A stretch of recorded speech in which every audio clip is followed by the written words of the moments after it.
आखाती युद्धाचा परिणाम आता ड्रायफ्रूट्स म्हणजेच मेव्यावर सुद्धा आल्याचं चित्र आपल्याला पाहायला मिळते। काही मेवा जो आहे त्याचे भाव वाढले आहे, तर काहीचा भाव वाढण्याची शक्यता जी आहे ती वर्तवली जात आहे।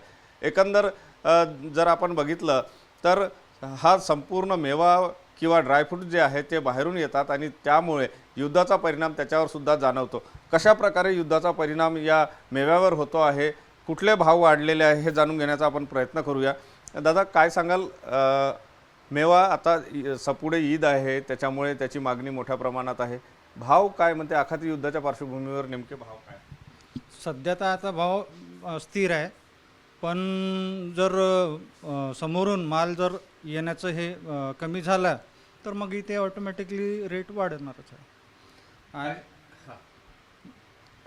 काही वस्तूंचे भाव वाढलेले आहे, जसं तुम्ही सांगितलं की काही वस्तूंचे भाव वाढलेले आहे। कुठल्या वस्तूंचे भाव वाढलेले आहे आणि कुठल्याचे वाढणे शक्यता आहे? आता पिस्त्याचे रेट वाढलेले आहे, मामरा बदामचे रेट वाढलेले आहे, अंजीरची रेट आता वाढणार आहे। ते हे जे बाहेरून येणारे हे आहे त्यांचे रेट वाढणारच आहे। आता सध्या जो स्टॉक आहे ईदच्या पार्श्वभूमीवर जर आपण बघितलं तर याची मागणी किती होते आहे आणि भावामुळे नागरिक येतात आहे की?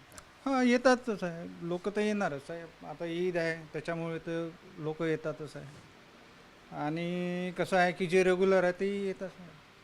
आखाती युद्धाचा किती परिणाम जाणवण्याची शक्यता आहे? कारण काहींचे भाव वाढलेले आहे, काहीचे वाढणार आहे। हे वाढणारे भाव कितपत राहू शकते? एक मला असं वाटते की 20% तरी 16 ते 20% तरी वाढणार आहे रेट याचे। म्हणजे लवकरच याचा परिणाम जाणवायला लागेल आणि हे वाढलेले असेल। हो, जसं सप्लाय जर रेग्युलर सुरू आहे तर काही प्रॉब्लेम नाही, आणि सप्लाय जर थांबला तर मग रेट वाढणारच आहे। सप्लायची काय स्थिती आहे नेमकी? आता सध्या स्थिर आहे, पण सांगता नाही येत भविष्यामध्ये की काय। नक्कीच या ठिकाणी जर आपण बघितलं तर मेव्याच्या दुकानामध्ये आपल्याला या ठिकाणी पाहायला मिळते, कारण हे एक मेवावाला ब्रँड आहे आणि या ठिकाणी यांचा आधीचा स्टॉक आहे, त्यामुळे भाव जे आहे ते काहीसे स्थिर असले तरी काही वस्तूंचे भाव या ठिकाणी वाढलेले आहे आणि पुढे याच्या भावामध्ये वाढ होण्याची जवळपास 20% वाढ होण्याची शक्यतासुद्धा दुकानदार व्यक्त करत आहे। कॅमेरामन साईसह सुनील ढगे, TV9 मराठी, नागपूर।